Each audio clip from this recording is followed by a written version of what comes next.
Boa noite, pessoal. Nós vamos partir agora para a última monitoria nossa, a 10ª monitoria, que é basicamente sobre homeostase metabólica. E o que seria isso? É um apanhado geral de tudo que nós debatemos ao longo do período, relacionando com a questão hormonal e enzimática. Então, partindo aqui para o começo. Os dois principais hormônios relacionados à regulação glicêmica é a insulina e o glucagon. Na questão da insulina, ela é liberada nas células beta-pancreáticas, principalmente quando tem picos de glicose no seu sangue. Tem aquele mecanismo lá do receptor de glicose, o sensor de glicose, que a gente viu lá nas primeiras monitorias. E ele acaba sendo liberado para tirar essa glicose do sangue e armazenar. Então, qual é o efeito da insulina? Ela ativa as vias metabólicas que são hipoglicemiantes. Então, aqui está mostrado aqui a glicólise, a glicogênese, a via das pentoses e a lipogênese. Ou seja, ela pega essa glicose circulante e ou transforma em algo útil ou converte em forma de armazenamento. E inibe as vias hiperglicemiantes, que seriam vias como a glicogenólise, gliconeogênese, lipólise e a citogênese, que aumentariam ainda mais a disponibilidade de energia no sangue, o que não faz sentido porque já tem um produto em excesso, que seria a glicose. Ao passo que o glucagon teria efeito contrário. Ele estimula as vias hiperglicemiantes e inibe as vias hipoglicemiantes. Passando aqui agora, tem aqui esse apanhado geral do glucagon, ele aumentando a glicogenólise, a lipólise e a gliconeogênese, e diminuindo a glicólise e a glicogênese. Ou seja, ele quer quebrar a reserva de energia que a gente tem no corpo para transformar em energia útil para o corpo poder usar. E aqui, agora falando da adrenalina, ela para além dos efeitos metabólicos, né, que claro, ela aumenta a frequência cardíaca, aumenta a pressão, dilata as vias, ela tem os efeitos metabólicos muito semelhantes ao do glucagon. Ele diminui a secreção de insulina, ele tem efeito de estimular a secreção de glucagon, e a adrenalina por si só também aumenta a glicogenólise, diminui a glicogênese, aumenta a gliconeogênese, ou seja, ele tem efeitos muito semelhantes. Ele seria glucagon-like, digamos assim, para aumentar a disponibilidade de glicose no sangue. Porque como, né, tem as reações de luta ou de fuga, no caso de adrenalina tá alta, quer dizer que você tem que ter essa reação e você precisa de uma alta disponibilidade de energia no corpo. Então por isso que ele tem essa ação análoga à do glucagon. Aqui mostrando a regulação hormonal, vocês podem ver que a insulina fica muito desbalanceada, porque tanto o hormônio do crescimento, quanto o glucagon, quanto o cortisol, quanto a noradrenalina, eles têm efeitos hiperglicemiantes, enquanto que sobra só a insulina para fazer o efeito contrário de hipoglicemia. Então, isso é interessante também da prova, que se ele cobrar o efeito de qualquer um desses hormônios aqui, em comparação à insulina, só a insulina que tem o efeito de reduzir a glicose do sangue e armazenar. Mais uma vez aqui, esse quadro é basicamente o que já foi dito, que mostra que a insulina tem essas vias anabólicas, ou seja, ele está relacionado à construção de reserva, e ou seja, ele inibe a lipase e a glicogênio-fosforilase, porque eles fazem a quebra, enquanto que o glucagon tem as mesmas enzimas demonstradas aqui embaixo, ele ativa justamente as vias catabólicas. Ele quer quebrar essa reserva energética e transformar em energia livre para o corpo, transformar em glicose, em ATP. Agora, saindo um pouco da regulação energética, vou falar um pouco mais sobre o ferro. Isso também está bem relacionado lá à SP1, vocês podem ter visto bastante disso daqui no metabolismo do grupo M, mas vou falar sobre as enzimas e proteínas que participam das reações do ferro, de armazenamento e transporte. Em primeiro lugar, tem a ferroportina. Ela serve para liberar o ferro que está nas células para a circulação. E aí ela está tanto nos heterócitos quanto nos macrófagos. E o que tem de importante aqui? Que quem faz a regulação dessa exportação, além da quantidade alta ou baixa de ferro no sangue, é a epsidina. A epsidina é uma molécula, é uma proteína, que ela consegue se ligar à ferroportina e inibi-la. Então tem até aqui embaixo ó, que ela regula os níveis de ferro no sangue, e quando a epsidina está muito alta, ela acaba degradando a ferroportina e reduzindo essa liberação de ferro. A epsidina, por exemplo, aumenta em casos de inflamação. É um dos cenários que leva esse aumento da epsidina, por exemplo. Já para o armazenamento do ferro, essa aqui seria a exportação. Né? Para o armazenamento, tem a ferritina, que ela basicamente mantém o ferro em forma solúvel dentro do fígado e dentro dos enterócitos. E aí essa ferritina é interessante porque ela fica guardada na forma de íon ferroso, né? Que é o Fe2+. Só que para transportar pelo corpo, eu vou pular a faestina aqui por enquanto, tem a transferrina. E ela transporta na forma de ferro férrico, que é o Fe3+, para evitar ter reações, que tem aquela reação de Fenton que vocês já viram, né? Que libera OH-, o radical OH, na verdade, que é muito tóxico, que não dá para o corpo não tem mecanismos para combater. E aí, para você converter esse Fe2+ em Fe3+, você tem a efaestina, que faz justamente esse processo para permitir o transporte do ferro. Aqui só demonstrando porque a ferroportina, para realmente exportar para o corpo, só está presente nos enterócitos e no macrófago. As células da linhagem eritroide não tem isso. Lá no primórdio da formação das hemácias, lá quando tem as células formadoras de colônia, para formar lá no começo, eles têm receptores do ferro, para poder formar, né, o grupo M. Mas eles nunca têm essa ferroportina ativa para poder exportar para o corpo. Agora falando da colina. Como eu disse, essa aula é mais um apanhado geral de vários pontos que a gente abordou durante o período. Então a colina eu já tinha mencionado para vocês lá naquela aula de lipídios, que ela é muito importante porque, primeiramente, ela diminui a necessidade de sintetizar mais fosfatidilcolina. Como tem aqui, ó, diminui a necessidade da SAM, né, a S-adenosilmetionina, o que para sintetizar de novo a fosfatidilcolina. E aí, além disso, ela está relacionada, né, à formação das membranas e ao alicate, que é para formar o HDL. Então, quando você aumenta a fosfatidilcolina, você aumenta o colesterol bom do corpo, né, o bom entre aspas. E outro ponto muito importante é porque quando você tem mais colina, você consegue produzir betaína. Vou até passar aqui. Vocês viram na aula, né, que a metionina sintase lá, ela tem o SAM, que é responsável por converter o metiltetraidrofolato em tetraidrofolato. Só que quando você tem a colina, você consegue fazer uma via alternativa para isso. E aí, ao invés de ter que usar o SAM, você pode usar a betaína homocisteína metiltransferase. Então, ela atua como essa via secundária e diminui a necessidade de B9 e de B12, o que aumenta a disponibilidade no sangue, tanto do sangue em si, quanto da B9 e da B12. Por isso que ela é muito importante, por fornecer essa via alternativa que poupa outros nutrientes que são relevantes, por exemplo, para a síntese do DNA. Agora, a questão do exercício físico. As vantagens são, bem, de certa forma, senso comum, a maior parte delas, que é a diminuição de triglicéridos, LDL, aumento do HDL. E aí, os pontos mais interessantes, na verdade, é que tem a mobilização de GLUT4, que vocês podem lembrar lá nas aulas iniciais, quando eu falei dos transportadores de membrana, tinha o GLUT4 para os miócitos e para os adipócitos. E aí, no caso dos miócitos, eles são expostos a mais quando você faz atividade física e quando tem maior insulina. Então, a atividade física ajuda nessa captação da glicose para evitar a hiperglicemia. E você tem um aumento da sensibilidade à insulina, até porque você aumenta esse GLUT4 e a insulina consegue agir diretamente. Então, você ajuda nessa regulação glicêmica.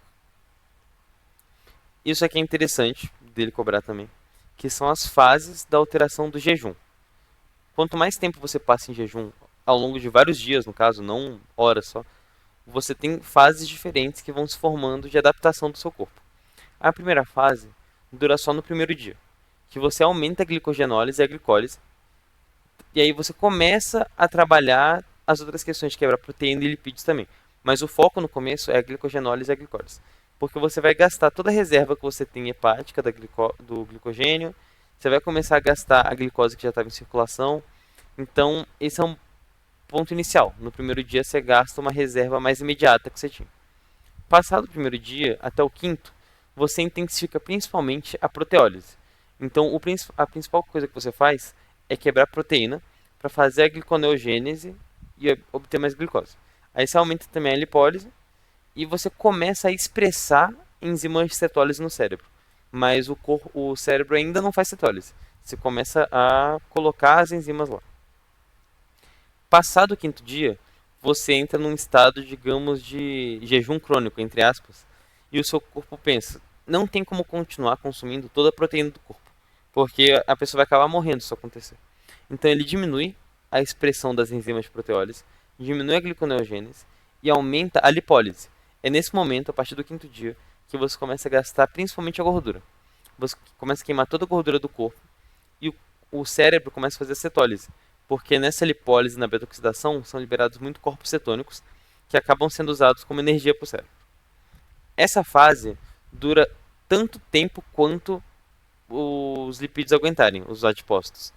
Passada a exaustão dessas reservas de gordura, você volta para a fase de proteólise e aí você começa a consumir toda a musculatura, a proteína, até que realmente não tenha mais energia de forma alguma.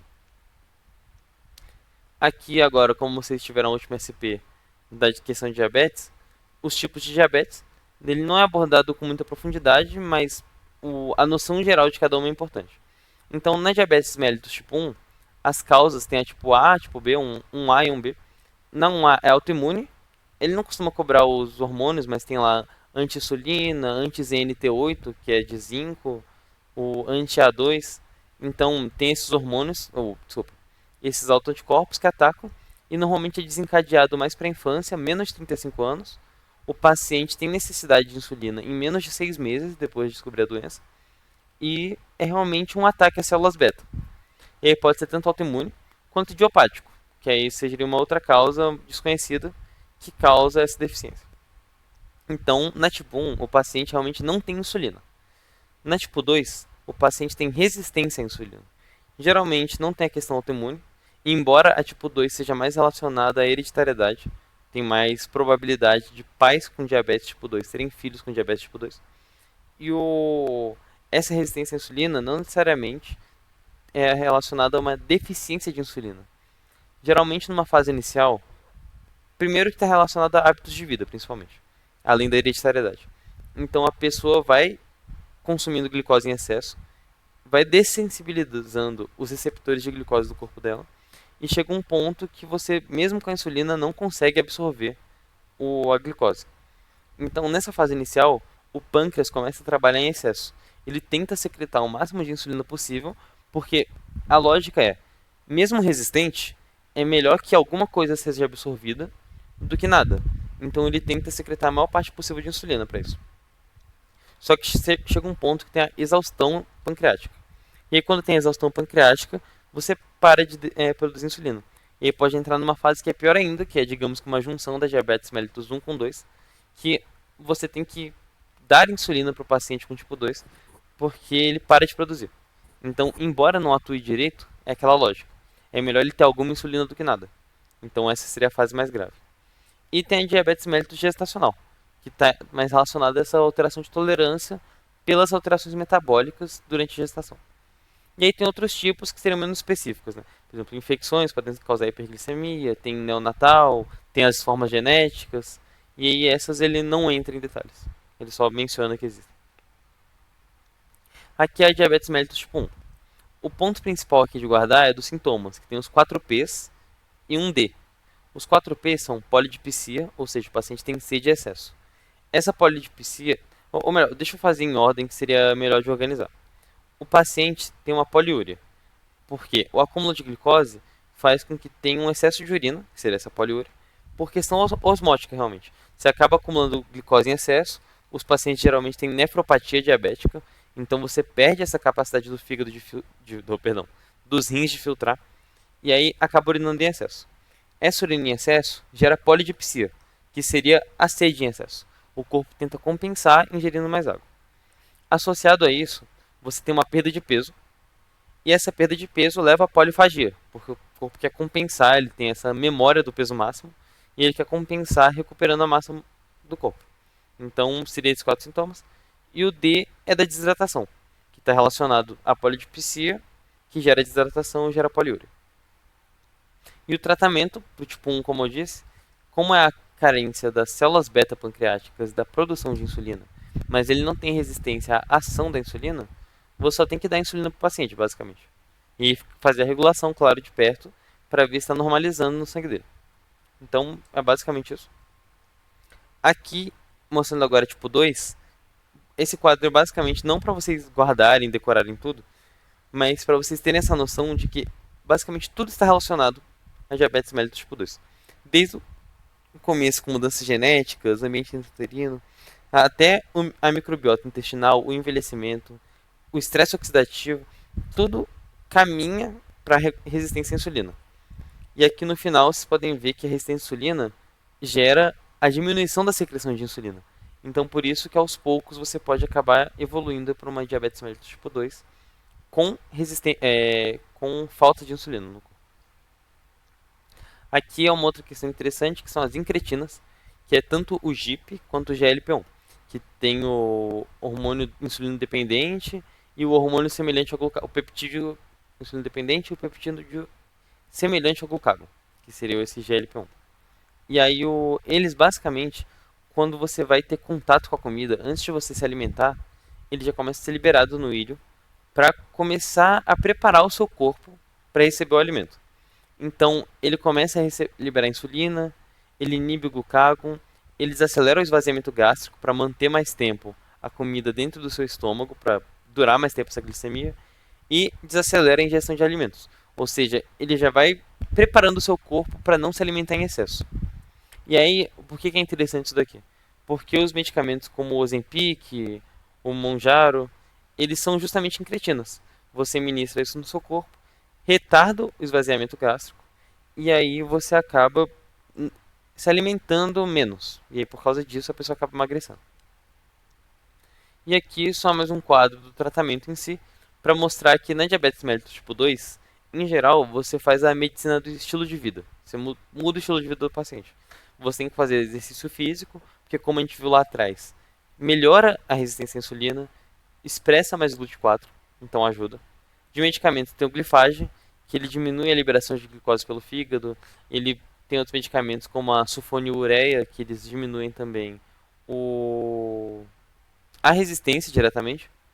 Então são essas formas. E a dieta também, porque você tem que regular para não consumir coisas açucaradas em excesso, aumentar a glicose demais. E no caso da secreção, quando ela está baixa de insulina, você parte para a insulinoterapia. Porque, como eu já disse, né, repetindo, o paciente, mesmo tendo resistência, é melhor que ele tenha alguma concentração de insulina, que você consegue manejar fazendo a prática de atividade física para fazer com que apareçam mais receptores, do que ele não ter nenhuma insulina. Então você faz a insulinoterapia junto com a mudança de hábito de vida. Então é basicamente isso o tratamento da diabetes mellitus tipo 2. E agora duas questõezinhas aqui para vocês. Então, partindo para a questão, ele pergunta qual dessas causas não geraria um declínio da glicemia. Para começar pela degeneração hepática, a gente sabe que o fígado é o principal órgão relacionado tanto para armazenar, processar e liberar a glicose para o corpo. Então, de fato, uma degeneração hepática levaria a um declínio da glicemia. Depois, o insulinoma, de fato, como seria uma neoplasia que libera insulina para o corpo, e como a gente viu durante a aula, a insulina é um hormônio cuja função é principalmente gerar hipoglicemia, o excesso de insulina no corpo acabaria fazendo esse declínio da glicemia. Depois, o excesso de consumo de etanol em jejum ou após atividade intensa geraria esse declínio da glicemia, porque como vocês viram as vias, tanto a via da alfa-desidrogenase, a aldeodesidrogenase, a via alternativa lá mitocondrial, microsomal, eles consomem energia para processar o álcool. Então geraria esse declínio da glicemia. Pulando a letra D por enquanto. A letra E, a falta da peridoxina da alimentação. Sim, porque a peridoxina está muito relacionada a enzimas como a glicogênio fosforilase, que quebram glicogênio para liberar a glicose no corpo. Então geraria a hipoglicemia, esse declínio. E indo para D agora, o excesso de ingestão de carboidratos, como a própria ideia já indica, ele gera um excesso de glicose no corpo.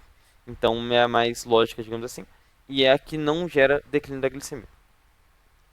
E agora uma questão sobre a questão do ferro. Então ele fala da ferroportina e pergunta qual que é o polipeptídeo que inibe, né, faz com que pare o funcionamento dele. E aí aquela diretamente aqui respondendo, é a epsidina, que é aquela proteína que eu falei para vocês, que se liga à ferroportina, é liberada principalmente em situação de inflamação, e ele acaba inativando e levando à degradação da ferroportina. Então foi isso. Essa foi a última monitoria. Quero agradecer a vocês por esse período. Espero que tenham gostado e todos sentiremos falta do Nilson. E é isso, pessoal. Obrigado.